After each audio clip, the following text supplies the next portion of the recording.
서로 축복하시죠. 메리 크리스마스.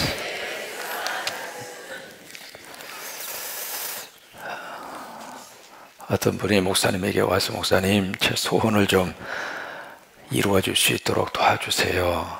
그래요. 당신 소원이 뭐예요? 첫째는 건강이고요. 두 번째는 좀 사랑을 많이 받고 살았으면 좋겠고요. 세 번째는 돈이 많았으면 좋겠고요. 네 번째는 높은 자리에 올라갔으면 좋겠고요.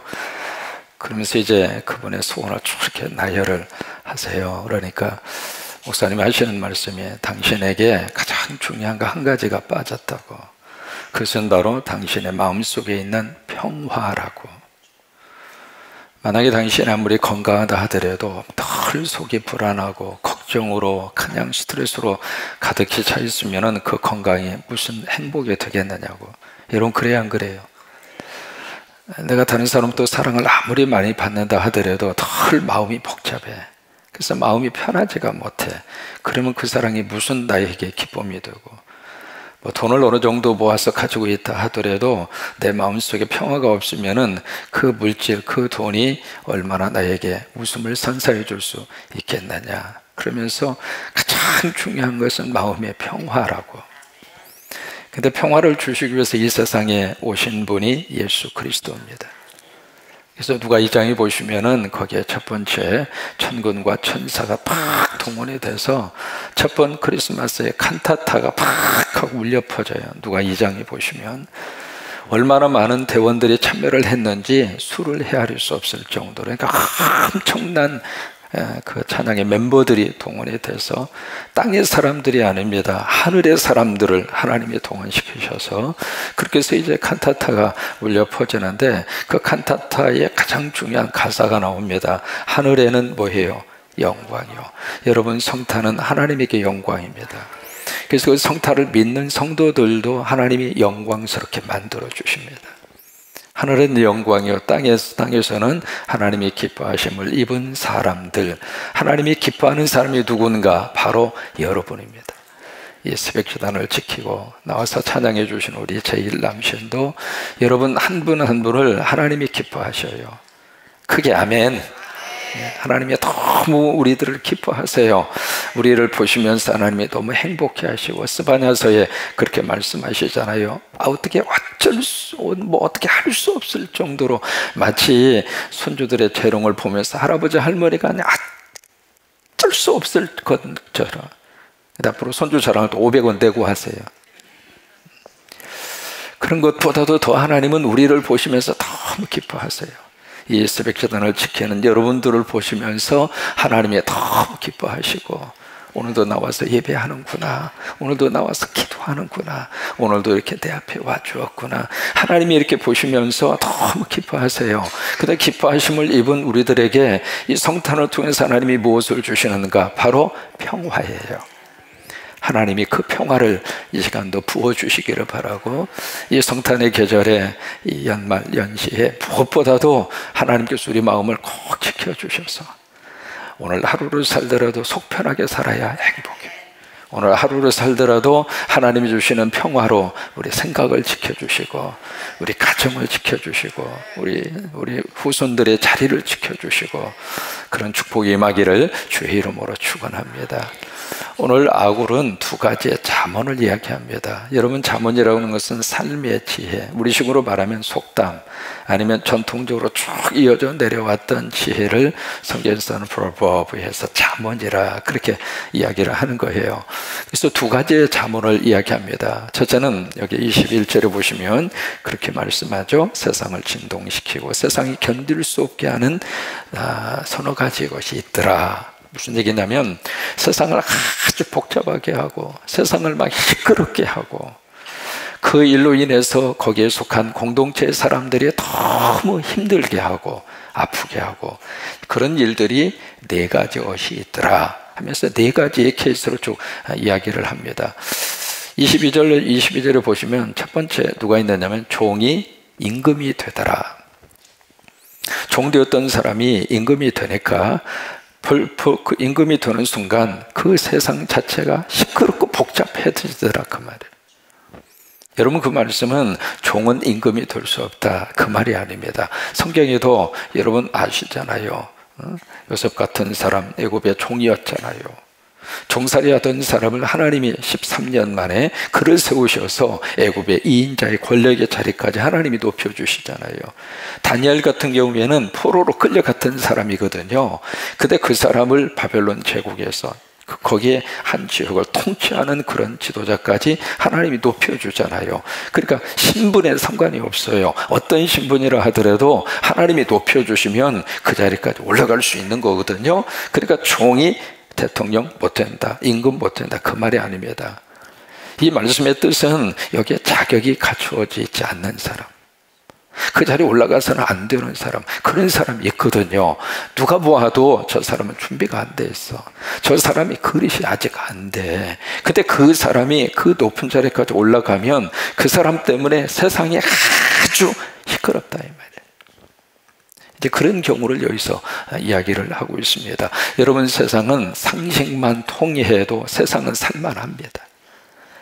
열심히 일하는 사람이 먹고 사는데 힘들지 않고, 성실하게 사는 사람이 옆에 다른 사람들에 의해서 해코지 당하지 않고, 이게요 상식만 통하는 사회와 국가는 그런 대로 살만한 거예요. 나는 우리 대한민국이 그런 나라로 하나님 축복하시기를 바랍니다. 이게 기본이 무너지면 다 무너지는 거잖아요. 기본만 제대로 지켜도 일어나지 않는 사건 사고 참 많습니다. 우리가 운전하실 때 파란불은 가고 빨간불은 더 빨리 가고, 이게 기본이 무너지면 사고 나는 거예요. 규정속도가 있으면 규정속도 그냥 카메라 있으면 지키고, 없으면 내 맘대로 달리고. 그러니까 우리가 기본만 제대로 지켜가더라도 상식만 통하는 세상과 사회와, 그리고 우리나라만 되어도 사는데 아주 안전하다 그 말이에요. 어제 우리 안타까운 소식 뉴스를 통해서 들었잖아요. 강릉에 수능을 마친 10명의 친구들이 가서, 이렇게 뉴스를 보니까 다들 착한 아이들이라고 하는 보도를 들었어요. 이제 수능 마치고 이제 대학 들어가기 직전에 있는 친구들 10명의 강릉의 펜션에 가서 체험 학습을 하기 위해서 투숙을 해서 같이 시간을 보내다가 세상 일산화탄소에 완전히 그냥 10명 모두가 다 의식을 잃고 다 쓰러져서, 그 중에 3명은 이미 세상을 떠났고 7명은 지금 응급조치를 받고 있는데 의식이 아직 못 돌아오고 있다고 하는 소식을 들었잖아요. 여러 가지 사고에 대해서 규명을 하겠습니다만은, 거기에 이제 무슨 보일러 배관에 좀 문제가 있었다고 하는 이야기를 얼핏 들었어요. 이게 기본만 제대로 갖추어져 있어도. 여기 종이라고 하는 이 사람이 자기가 그 자리에 올라가서는 안 되거든요. 아니, 그런 그릇이 안 되고 준비가 안 돼 있고 자격이 안 되는데 그냥 그 자리로 꿰차고 앉아서 그 힘으로 거기 자기의 공동체, 자기 사람들을 막 누르기 시작을 하고, 그런 식으로 만약에 리더를 하고 그러면 그가 속한 공동체 어떻게 되겠느냐. 그 다음에 두 번째 케이스는 미련한 사람이 음식을 배부르게 먹는 거. 이게 두 번째 케이스입니다. 이런 케이스가 되면 세상이 복잡해지더라 그 말이에요. 이게 무슨 말이냐면, 이 미련한 사람이 어떤 갑작스럽게 우리식으로 말하면 떼부자가 된 거예요. 떼부자가 돼서 이 사람이 그 돈을 어떻게 관리하고 그 돈을 쓸 수 있는 지혜도 없어요. 그때 갑자기 그냥 땅을 샀는데 그 땅이 그냥 벼락부자가 돼서, 아니면 로또를 샀는데 로또가 갑자기 그냥 수백억 로또가 당첨이 되고, 그러다 보니까 이게 그 물질을, 여러분 물질은 누가 주는가? 하나님이 주세요. 하나님이 주시기 때문에 하나님이 기뻐하는 대로 쓰면 그 물질 때문에 나도 행복하고, 그 물질을 주신 하나님도 행복하고, 그 물질 때문에 내 주변 사람들이 너무 행복해요. 여러분, 우리 물질이 그렇게 살리는 물질로 쓰임받게 되기를 축복합니다. 근데 이 사람은 갑자기 버는 돈을 자기 배만을 위해서 쓰는 거예요. 그래서 배부른다 그렇게 표현을 한 거예요. 여러분, 미련한 사람은 현명한 사람 밑에 있어야 세상이 조용한 거예요. 그러니까 지혜로운 사람 밑에 있으면 이 사람이 더 이상 문제는 일으키지 않습니다. 미련한 사람이. 근데 이 미련한 사람이 현명한 사람 위로 올라가 있으면 이게 완전히 뒤죽박죽이 되는 거예요. 이게 물질도 하나님께서 어느 정도 우리에게 필요한 만큼 주셔서 그 안에서 복되게 사는 게 훨씬 낫지, 물질이 무턱대고 많다고 좋은 게 아니에요. 목사님 그 몰라서 하시는 말씀이에요. 그래요? 제가 몰라서 그럴까요? 적어도 제가 얼마나 많은 사람들의 경우와 그리고 삶의 자리, 얼마나 많은 사람들을 제가 봤겠어요. 한국만 본 것이 아니라 미국 이민사회도. 그러니까 이게 물질을 어느 정도 자기가 잘 이렇게 조절할 수 있고, 물질을 어느 정도 자기가 하나님이 기뻐하는 데 쓸 수 있는 마음의 준비가 돼 있고, 그 정도로 그릇이 있고, 그 정도 스케일이 있는 사람에게 물질이 가야 그 물질도 하나님이 기뻐하는 모습으로 하나님이 쓰시더라, 그 말이에요. 그 다음에 세 번째 케이스, 참 재밌는 케이스를 여기서 이야기하고 있습니다. 23절에 보시면 미움을 받는 여자가 시집 간 거, 이게 무슨 말씀입니까? 미움 받으면 시집도 못 가느냐, 그 말이에요. 그런 케이스를 이야기하는 것은 아니고요. 여기 미움 받는 여자라고 하는 것은 여자가 여자답지 못하는 행동만 일삼아서 하는 경우를 미움 받는 여자라, 그렇게 표현을 한 겁니다. 무슨 얘기냐면 늘 그냥 목소리 키워서 그냥 쌈박질만 하려고 막, 여기는 없어요, 그런 여자분이. 근데 그런 성질 못된 여자가 가끔 있거든요. 근데 그 성질 못된 그 여자가 참 묘하게도 그런 여성들은 시집도 일찍 가. 왜냐하면 성격이 그냥 불같은 성격이니까 남자 하나 찍으면 그 남자가 못 견디고 알겠다고 장가가겠다고 그래가지고 결혼을 하는 거예요. 그렇게 해서 이제 가정을 이룩하긴 했는데, 세상에 집에서 새는 바가지 밖에서 안 셉니까? 그러니까 그 집안 자체가 복잡해지더라, 그 말이에요. 그 다음에 네 번째로 참 재미있는 표현을 쓰고 있습니다. 여종이 주모를 이은 것이다. 주모라고 하는 것은 주인이거든요. 무슨 얘기냐면, 이게 후처로 들어온 사람이 조강제쳐 몰아내고 안방 차지하는 경우를 이야기하는 거예요. 그 대표적인 케이스가 사무엘상 1장에 나오는 엘가나의 집에 한나가 있었잖아요. 그때 분인나가 나중에 들어왔잖아요. 그래서 이 두 번째 들어온 분인나가 어떻게 임신을 하게 되는 순간 조광지처 한나를 갖다 막 구박을 해요. 이제 그런 케이스를 여기서 이야기를 하고 있는 겁니다. 어쨌든 우리 세상과 사회가 상식과 질서를 벗어나지 않으면, 그러니까 성공도 상식 안에서 성공을 해야 본인도 행복하고 주변 사람도 행복한 거예요. 그 다음에 두 번째 아굴의 잠언입니다. 뭐냐면 24절에 보시면 아주 작은 생물입니다. 보기에는 별로 그렇게 이렇게 강하게 보이지도 않고 연약하고 아주 작은 미물이고, 그런데도 참 지혜롭게 살고 있는 네 가지의 것, 그것을 아굴이 쭉 열거를 하고 있습니다. 첫 번째로 등장하는 것이 바로 개미입니다. 여러분, 개미라고 하는 이 동물 아주 작잖아요.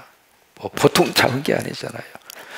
그런데 이 개미들이 자기의 몸무게보다도 훨씬 더 무거운 물건을 기가 막히게 운반을 하고, 여러분, 아프리카 밀림 지역에서 가장 강한 동물 딱 이렇게 꼽으라고 하면 우리는 코끼리나 뭐 사자나 뭐 호랑이나 뭐 그런 것들을 생각하잖아요.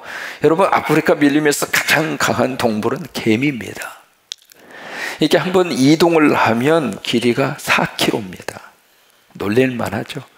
그럼 개미떼가 이동을 하면 몸집이 그렇게 큰 코끼리도 그 앞에서 주춤거려요.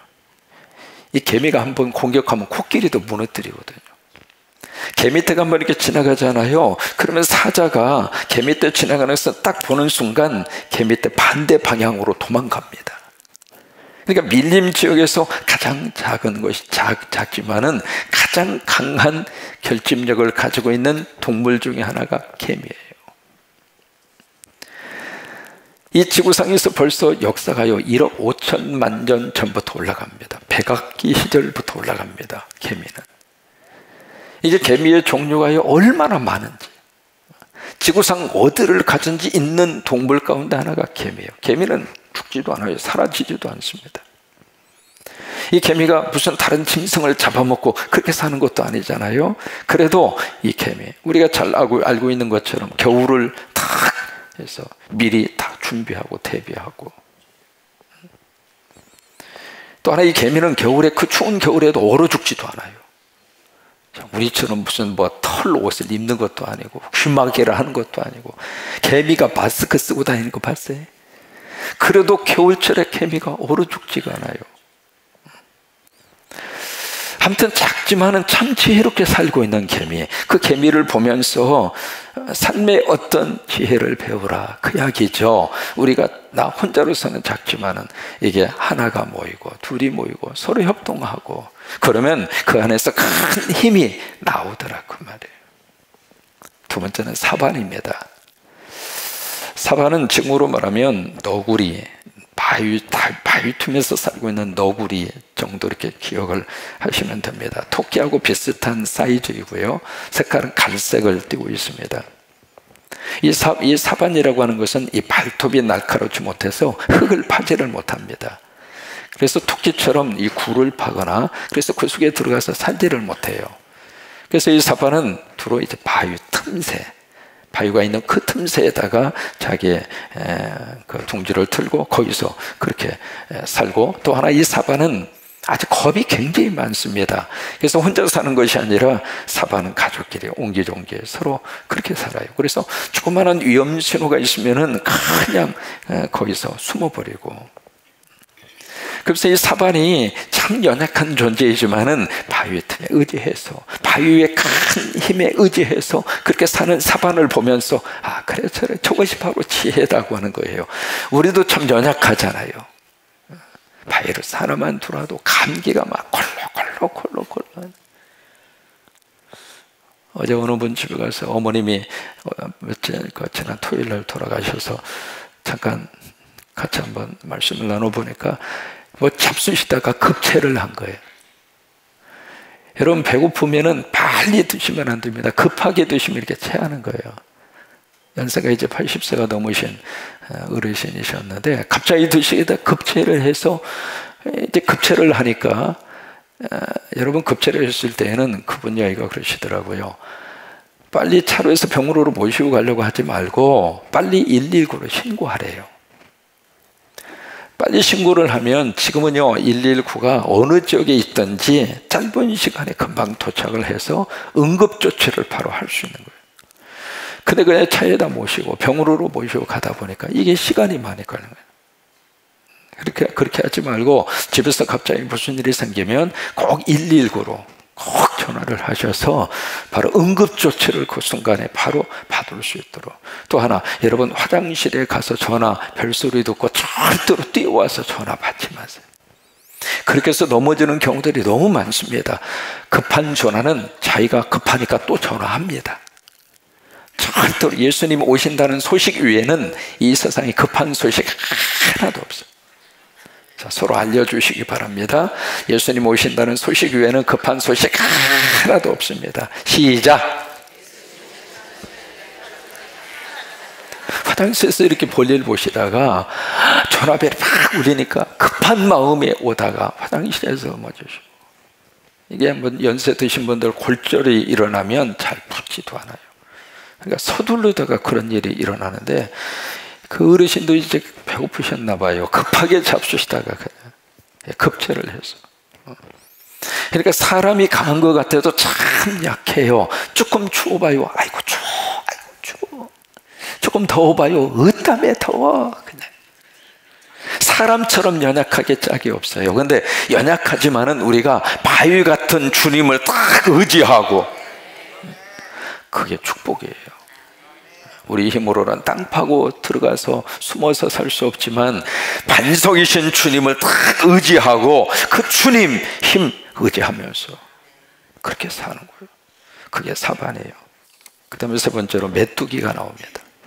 이 메뚜기는 우두머리 지도자가 없음에도 불구하고 잘 훈련이 된 군인처럼 일사불란하게 그렇게. 여러분, 펄벅 여사의 대지라고 하는 소설에 보시면 중국 그 엄청난 그 들녘에 메뚜기 떼가 쫙 시커멓게 와서 메뚜기 떼가 앉았다 일어나니까 아무것도 없는 거예요. 다 먹어버리고. 이게 메뚜기. 그 다음에 이제 네 번째로 여기 나오는 게 도마뱀이에요. 도마뱀. 이 도마뱀은 참 재미있게 표현을 여기서 하고 있습니다. 여기에 28절에 손에 잡힐 만하여도 왕궁에 있는 도마뱀이니라. 이 도마뱀은 못 가는 데가 없다 그 말이에요. 왕궁에도 가고. 그러니까 왕이 살고 있는 그 집 함부로 들어갈 수 없잖아요. 그런데 도마뱀 허락도 안 받고 경비원 허락도 없이 그냥 출입증도 없이 막 출입을 하더라 그 말이에요. 도마뱀이. 그러니까 이게 잡히면 죽잖아요. 도마뱀? 잡히면 죽는데 위험이 있음에도 불구하고 이 도마뱀은 왕이 사는 동네, 그럼 나도 들어가서 한번 살아보자. 그러면서 도마뱀이 그렇게 도전하고 그렇게 시도해서 그렇게 지혜롭게 살더라 그 말이에요. 여러분, 우리도 어떤 위험 요소가 있다 하더라도 한번 도전하세요. 아무것도 안 하고 가만히 있으면 남는 것도 없어요. 1년 살면서 가만히 생각해 보면 그게요, 잘했든 못했든 뭔가 시도한 것은 남아요. 근데 처음부터 그거 해봤자 의미 없어, 그렇게 해서 아무것도 안 하면 남는 것도 아무것도 없어요. 그러니까 뭐라도 해보는 거예요. 막 해보는 거예요. 지금 베트남에 영웅으로 떠오르는 사람, 한국 사람 나 그 양반 이름 들을 때마다 꼭 박하스가 생각이 나가지고, 와, 대단한, 세상에 호찌민하고 같은 선상에서 이야기가 나올 줄, 이 보통 사람이 아니죠. 근데 그분이 집사님이잖아요. 그 부인이 권사님이세요. 아시는 것처럼 한국에서 축구 감독 지도자로서는 369%, 완전히 열외가 된 거죠. 그런 사람을 베트남에서 이제 감독으로 제가 들어왔을 때 용기를 준 사람이 누구냐면 그 부인 권사님이에요. 그 권사님이 기도하면서, 여보, 하나님이 주신 기회다, 가자. 그래가지고 박항서, 그 박 집사님이, 그래서 어쨌든 장가는 잘 가야 돼. 그러니까 믿음 좋은 여자를 만나야 그런 축복을 받는 거예요. 그래가지고 그 권사님이 우리 갑시다, 기도하면서 합시다, 그래가지고 간 거예요. 여러분, 지난번에 말레이시아하고 2차전 할 때 보셨어요? 선수들 막 저기 하기 전에 벤치에 앉아서 기도부터 하더라고. 그래서 저 양반이 제대로 하나님을 붙드는구나. 우승이 확정된 다음에도 막 들뜬 기분으로 있다가 마지막 벤치에 앉아서도 기도하더라고요. 그러니까 이게 우리가 기도하고 한번 위험 요소가 있다 하더라도 도전해 보는 거예요. 도전을 하면 또 하나님이 도와주시기도 하고. 다음에 축구 감독 제의가 들어오면 기도하고 가세요. 베트남이 아니라 주로 실력 없는 팀으로 가야 여러분들의 실력이 두각이 나타나니까. 그러니까 그런 데 가라고, 그런 데.